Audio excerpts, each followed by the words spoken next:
هلو چطورین؟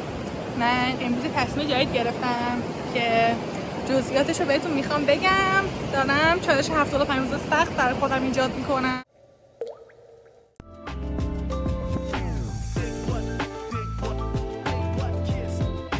ولی با قوانینی که شخصی سازی شده خودمه که بتونم خودم راحت تر انجامشون بدم. که رفته بودم سر کار جدولش رو درست کردم و الان جدولش آماده است، فقط باید پرینتش بگیرم که شروعش کنم.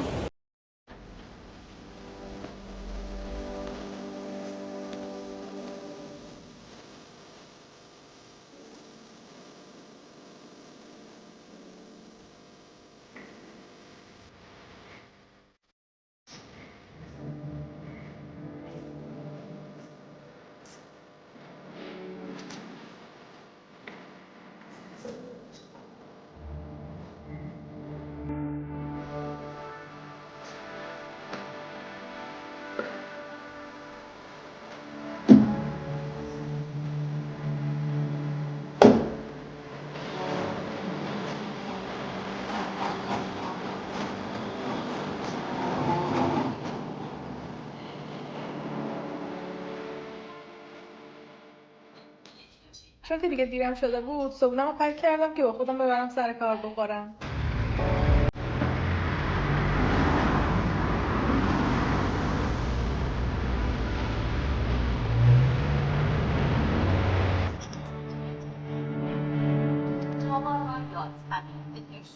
تقریبا 2 ساعت و نیم دیگه نوبت دکتر پوست دارن. یه چند وقتیه که 2 تا دستام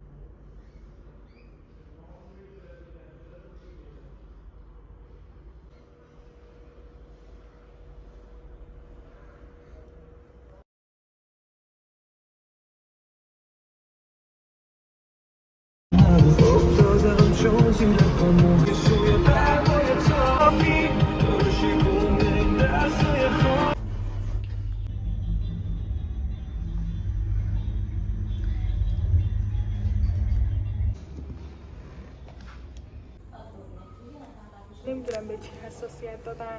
دوندونای خیلی ریز حالت اگزما پیدا کرد. برای همین امروز نوبت دکتر گرفتم که یه ساعت دکتر برام 2 تا آمپول نوشت، یه سری پماد و اینا نوشت که اونا رو باید انجام بدم، دورش طی بشه، دوباره برم چکاپ بشم. امیدوارم که اثر کنه واقعا.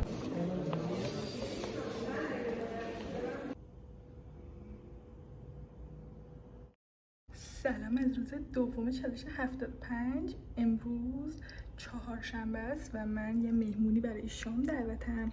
میخوام وقتی که دارم میرم 2 تا مدل شیرینی با خودم درست کنم ببرم. اولیش رول دارچینی و دومیش هم پای سیبه. بریم ببینیم چقدر کار داریم.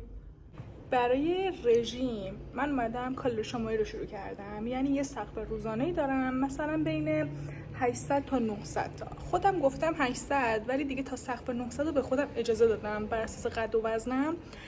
برای همین در طول روز هر غذایی که میخورم رو توی چت جی پی تی مینویسم و کالریش رو بهم میگه. بیشتر از 900 تا نمیشه ولی دیگه تا 900 دیگه اوکیه دیگه، ولی خب سعی میکنم پایین 900 نگهش دارم. این الان 4 تا قاشق برنج و 5 تا قاشق مواد گوشت چرخ کرده و پیاز و سیر. اینی هم که این گوشت است اندازه یه قاشق غذاخوری تقریبا ترشی لیت است. الانم میخوام موقع غذا خوردن سریال محکوم ببینم. امروز قسمت جدیدش اومده. خوشم میاد با سریال سرگرم بشم.